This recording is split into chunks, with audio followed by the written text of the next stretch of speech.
This video describes how to install and configure the SOI sample connector. The SOI install media has sample connector installation files under SAM folder. Run connector sample X to start the installation. Follow the on-screen instructions. Click Next button.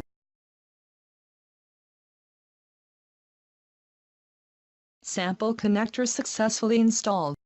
When we install the sample connector, it is disabled by default.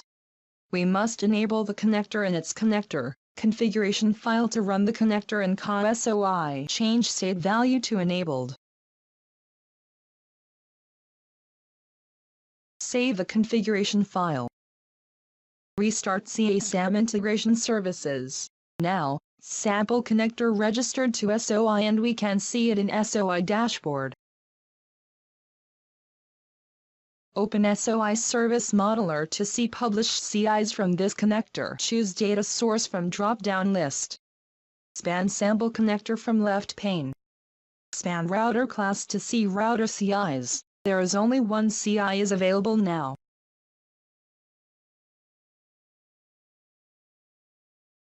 We can add more CIs by updating Sample CI Changes XML file. Edit Sample CI Changes XML from /resources /sample connector /data folder.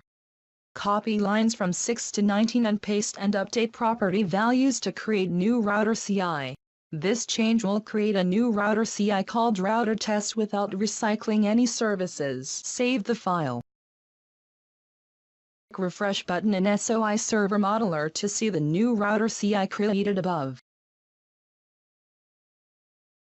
New router test has been published to SOI successfully.